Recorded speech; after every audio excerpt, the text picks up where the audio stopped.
from anywhere. While A'ja Wilson's signature sneakers quietly sit on outlet shelves, a totally different story is unfolding inside Nike's inner circle. Caitlin Clark isn't just another athlete on the roster, she has become the center of gravity. At Nike's Beaverton headquarters, the focus has shifted hard, with serious money, time, and attention locked onto her 2026 signature shoe. Insiders say the tech going into it is being treated like a top-secret project, with Clark confident it will reset the bar. At the same time, Wilson's presence has faded fast. Her marketing push didn't stall, it disappeared. No updates, no spotlight, no noise. That contrast has sparked non-stop talk about how Clark jumped ahead so quickly and why Nike's early bets may not have matched where the momentum was really heading. The conversation around Clark's shoe is already loud, and the pressure keeps building as expectations climb. Inside Nike headquarters, the atmosphere tells the whole story. The campus no longer feels neutral. It feels customized. Clark's image is placed front and center across buildings, hallways, and creative spaces. The From Anywhere visuals dominate massive walls, turning the workplace into a live showcase of her brand. Nike has given Clark a level of access no WNBA player has seen before. She's deeply involved in how things look, feel, and function when she's on site. When Clark arrives, meetings get reshuffled and designers line up to walk her through new concepts.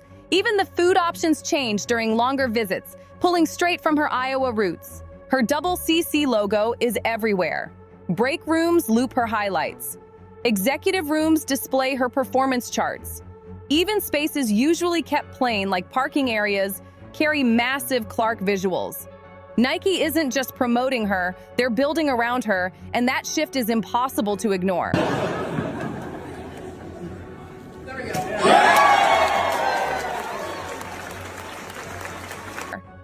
Nike didn't play small when it came to pushing Caitlin Clark. They lined up a heavyweight cast to lock her into pop culture fast. Travis Kelce shows up in her ad spots. Jason Kelce films content alongside her during Fever Games. Travis Scott steps in to design custom Clark merch.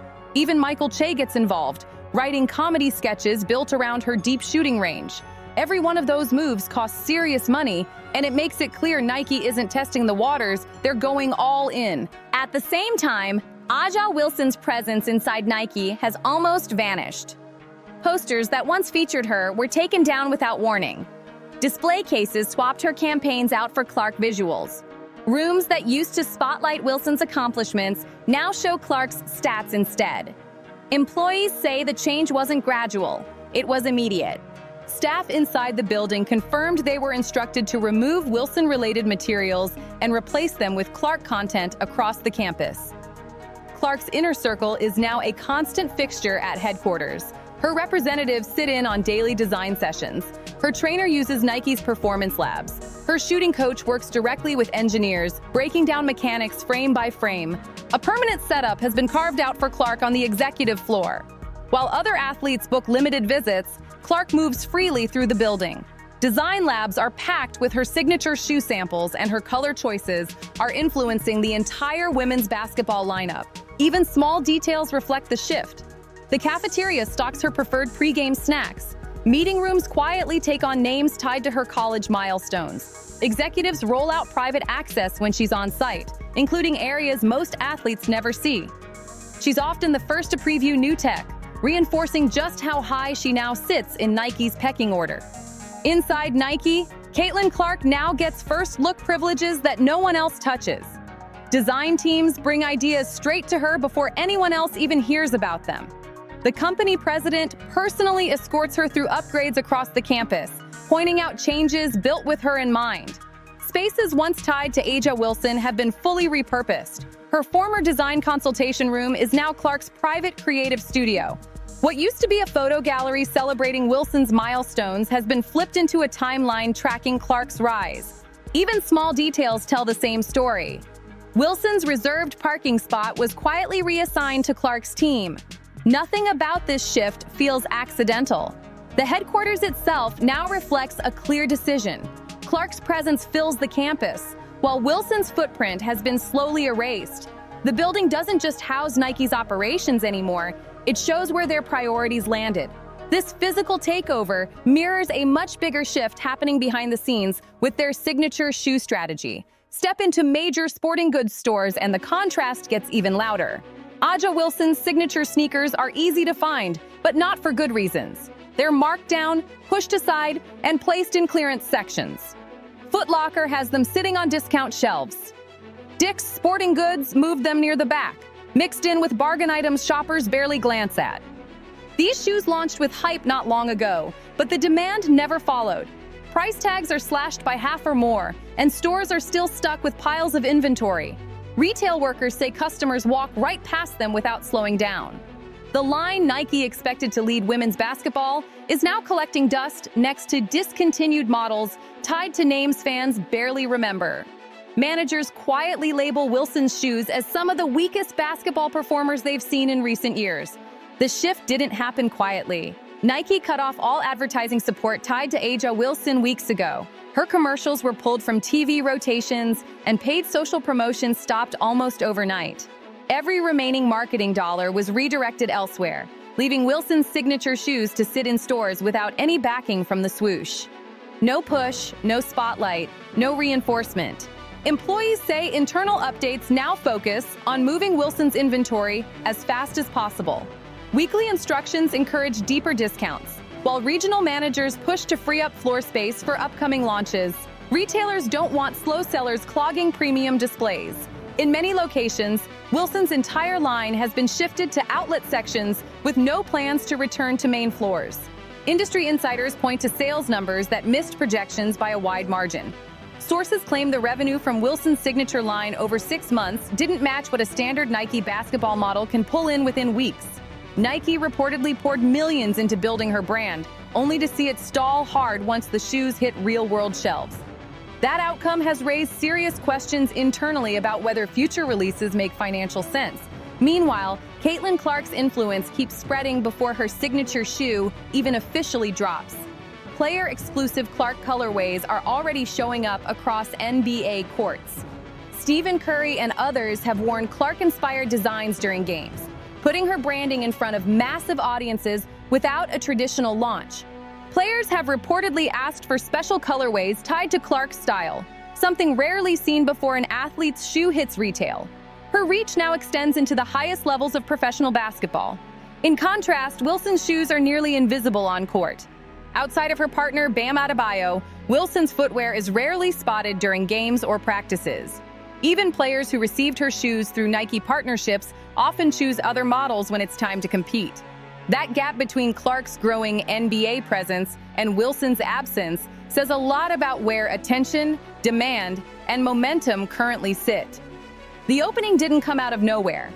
What happened with Aja Wilson's campaign created a clear lane for Nike to pivot. After pouring resources into a rollout that never connected, the company shifted its focus toward what they see as Clark's upside. Internally, executives took hard lessons from that experience. They realized that elite performance alone isn't enough anymore. In today's market, personality, visibility, and fan connection matter just as much as stats.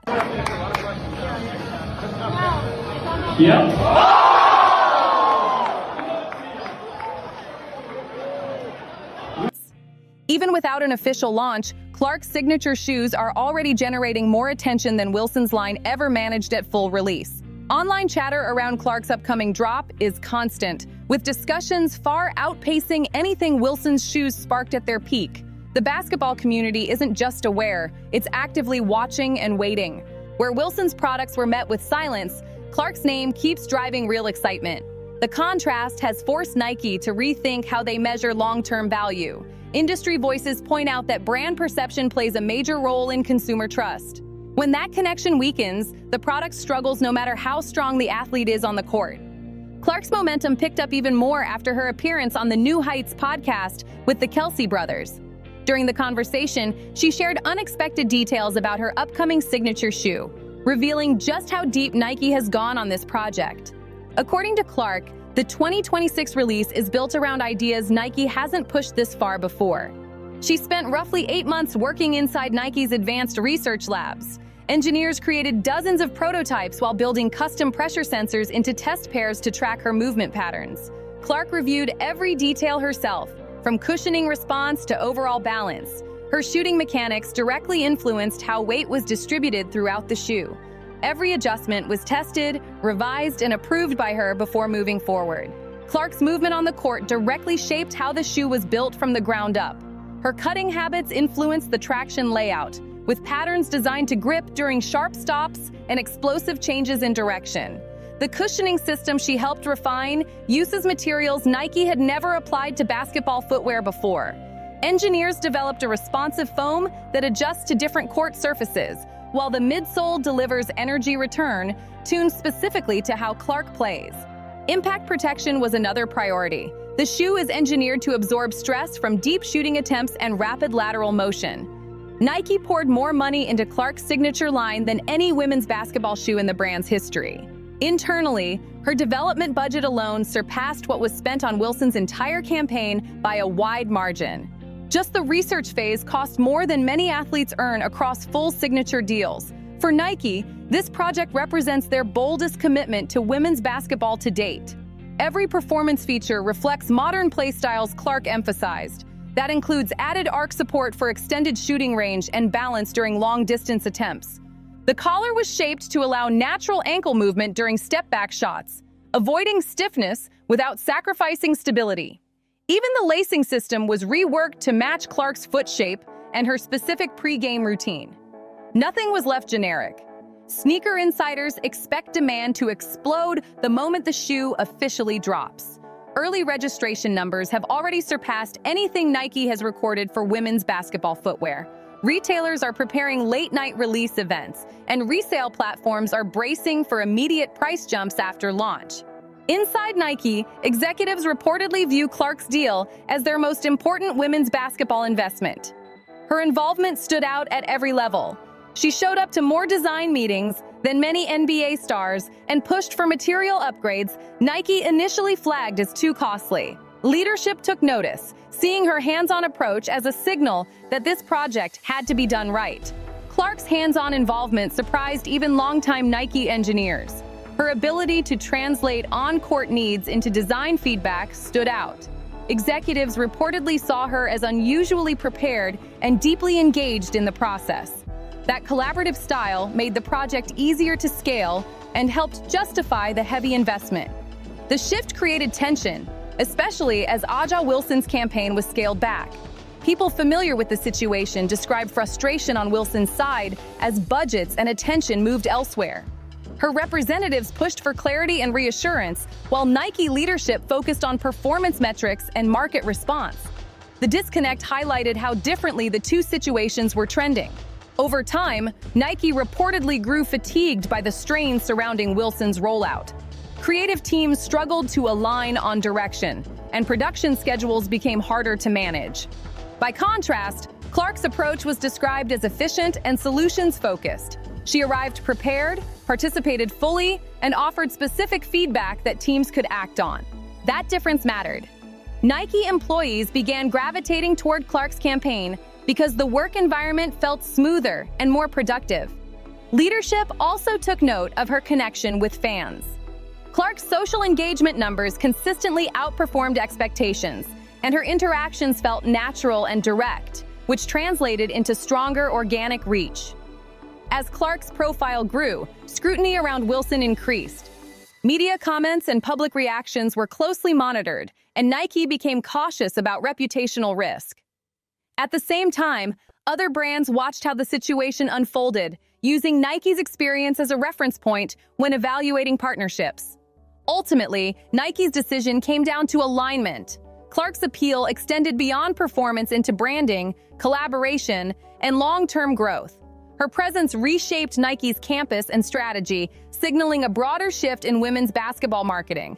The upcoming 2026 release reflects that pivot, showing how much value Nike now places on adaptability, audience connection, and shared vision rather than results alone. When the dust finally settles, this story isn't just about sneakers. It's about how quickly power shifts when brands stop betting on resumes and start betting on connection. Nike didn't just choose a player, they chose a direction. One path leaned on past success and expectation. The other leaned into momentum, adaptability, and cultural pull. Caitlin Clark didn't force this takeover. The market did. Fans spoke with their attention, their clicks, and their wallets. Nike followed the numbers, and the numbers led straight to her. The headquarters transformation, the budget shifts, the technology push, all of it reflects a company reacting to reality, not emotion. This saga exposed something the sports world doesn't always like to admit. Talent opens doors, but personality keeps them open. Collaboration beats entitlement, and brands will always chase what feels authentic to fans, even if it means walking away from names they once believed in. The 2026 launch isn't just another shoe drop. It's a signal that women's basketball marketing has entered a new era, one where influence extends beyond the court and into boardrooms, design labs, and global campaigns. If you want the real stories behind power moves like this, the kind you won't hear on broadcast panels, make sure you're locked into Courtside leaks. Stay sharp, stay curious, and stay watching. We've got every angle covered, every leak, every backstage twist, every moment they won't show you. Hit like, subscribe, drop a comment, and share this video. Stay locked in with Courtside Leaks, your home for the truth behind the WNBA headlines.